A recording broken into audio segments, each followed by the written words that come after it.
Di tepi timur Laut Mati, hamparan tanah garam memantulkan cahaya matahari. Tidak jauh dari sini, berdiri reruntuhan yang sejak lama dikaitkan dengan kisah Sodom. Dalam tradisi kuno, Sodom dikenal sebagai kota yang binasa karena dosa. Api dari langit dikisahkan turun, membakar segalanya. Selama ribuan tahun, kisahnya menjadi simbol penghukuman dan kehancuran. Namun, video ini bukan tentang Sodom, melainkan tentang sebuah desa kecil yang letaknya lebih dari 100 mil ke utara. Sebuah desa nelayan di tepi Danau Galilea yang disebut Kapernaum. Dan anehnya, dalam salah satu teks kuno, desa ini justru disebut akan dihakimi lebih berat dari Sodom. Mengapa bisa begitu? Apa yang terjadi di tempat ini? Dan apa yang sebenarnya ditemukan para arkeolog di bawah lapisan tanahnya?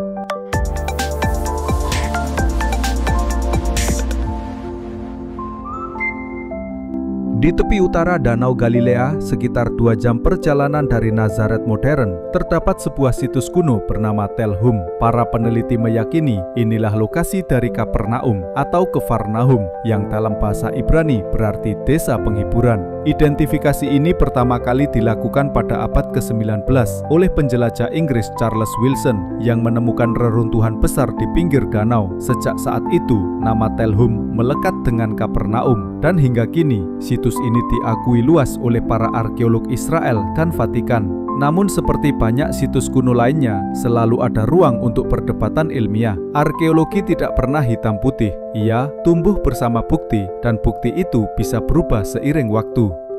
Salah satu struktur paling menonjol di Tel Hum adalah sinagoga besar dari batu kapur putih. Bangunannya megah dengan 3 pintu masuk di sisi selatan, kolom tinggi bergaya Romawi, dan bangku batu di sepanjang dinding. Sinagoga ini berasal dari masa Bizantium, sekitar abad ke-4 hingga ke-5 Masehi. Kapur putihnya kontras dengan batu-batu hitam basalt yang membentuk fondasi desa di sekitarnya.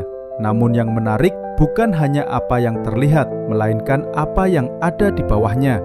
Ketika para arkeolog menggali lebih dalam, mereka menemukan lapisan batu basalt di bawah lantai sinagoga. Lapisan ini jauh lebih tua.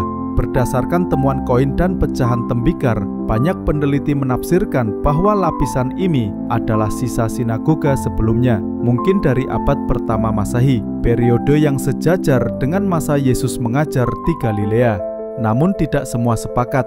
Sebagian ahli menilai lapisan basalt itu bisa jadi bukan sinagoga, melainkan lantai terbuka atau area rumah ibadah yang lebih sederhana. Jadi, apakah benar ini sinagoga zaman Yesus? Jawabannya kemungkinan besar, tapi belum pasti. Sains dan sejarah masih berjalan berdampingan, menyusun kepingan fakta yang belum lengkap. Beberapa langkah dari sinagoga, terdapat satu struktur lain yang menarik perhatian arkeolog. Sebuah rumah sederhana dari batu basalt yang kemudian berubah fungsi berkali-kali selama berabad-abad. Lapisan paling bawah berasal dari abad pertama dengan tembok kasar dan ruangan kecil tanpa dekorasi. Namun di atasnya ditemukan bekas bangunan lain yang lebih halus dengan dinding diplester dan tanda-tanda penghormatan. Para peneliti menyimpulkan rumah ini pernah digunakan sebagai tempat berkumpul atau berdoa, dan sekitar abad ke-4 di atasnya dibangun gereja rumah. Tak berhenti di situ, pada masa Bizantium, gereja rumah itu diperluas lagi menjadi gereja oktagonal, bangunan bergaya khas Bizantium yang melambangkan 8 sisi kebangkitan. Selama berabad-abad, para peziarah Kristen menghormati tempat ini sebagai rumah Rasul Petrus, tempat di mana Yesus pernah tinggal atau mengajar. Namun, catatan ilmiahnya tetap hati-hati. Bukti arkeologi menunjukkan aktivitas ibadah dan grafiti devosional banyak bertuliskan Yesus dan Tuhan. Namun, pembacaan nama Petrus masih diperdebatkan. Dalam tradisi Kristen awal, Kapernaum sering dijuluki The City of Jesus. Sebuah gelar yang lahir bukan dari status administratif, melainkan dari kenyataan bahwa disinilah ia dikisahkan menetap, mengajar, dan melakukan banyak mujizat di Galilea. Julukan ini menunjukkan betapa pentingnya desa ini bagi sejarah iman, namun juga memberi nuansa kontras yang menarik. Tempat yang begitu dekat dengan ajaran dan mujizat, namun dalam teks kuno juga disebut menerima peringatan keras, bukan karena keburukannya, melainkan karena besarnya tanggung jawab atas kebenaran yang telah diketahuinya. Pada abad pertama, Kapernaum bukan kota besar yang ramai seperti Yerusalem. Ia hanyalah desa nelayan Yahudi di tepi Danau Galilea. Namun posisinya strategis. Desa ini berada di jalur perdagangan yang menghubungkan Galilea, Syria, dan Dekapolis. Banyak pedagang singgah membawa ikan, rempah, dan kabar dari dunia luar. Di pagi hari, perahu-perahu kayu memenuhi tepi danau. Para nelayan menebar jala, sementara anak-anak menunggu hasil tangkapan mereka di pantai berbatu. Masyarakatnya hidup sederhana, memperbaiki jaring, menyiapkan makanan, dan beristirahat sebelum Sabat. Namun meski kecil, Kapernaum adalah desa yang religius dan terhubung. Sinagoga menjadi pusat kehidupan sosial dan spiritual. Di sanalah mereka membaca kitab suci, berdiskusi, dan berdoa bersama. Sinagoga bukan hanya tempat ibadah, tetapi juga tempat belajar, bermusyawarah, dan memperkuat identitas mereka sebagai komunitas Yahudi Galilea. Dalam konteks itulah, Kapernaum dikenal dalam berbagai catatan kuno, bukan sekedar desa nelayan, melainkan tempat di mana ajaran dan kehidupan sehari-hari bertemu. Dalam salah satu naskah kuno, Kapernaum disebut akan dihakimi lebih berat dari Sodom. Pernyataan ini sering disalahpahami, padahal sebagian besar penafsir melihatnya bukan sebagai kutukan literal, melainkan peringatan moral. Maknanya sederhana namun mendalam, bahwa masyarakat yang sudah melihat banyak kebenaran dan pengetahuan namun tetap menolak untuk berubah akan memikul tanggung jawab yang lebih besar.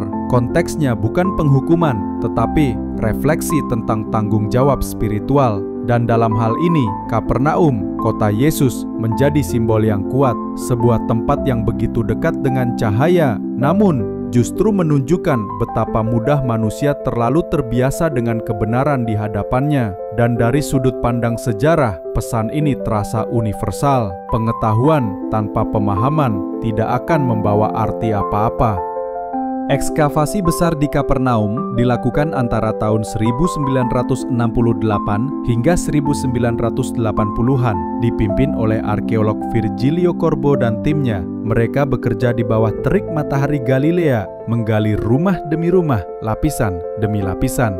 Ditemukan bejana tanah liat, sisa mozaik, dan koin dari masa Herodes Antipas. Semuanya membantu menegaskan bahwa desa ini hidup di abad pertama. Corbo juga menggambarkan sinagoga kapur di atas lapisan basal, serta gereja oktagonal di atas rumah kuno. Keduanya menjadi simbol, lapisan-lapisan waktu yang menumpuk di satu titik kecil sejarah. Namun, setiap lapisan juga menyimpan ketidakpastian. Apakah benar sinagoga bawah itu milik abad pertama?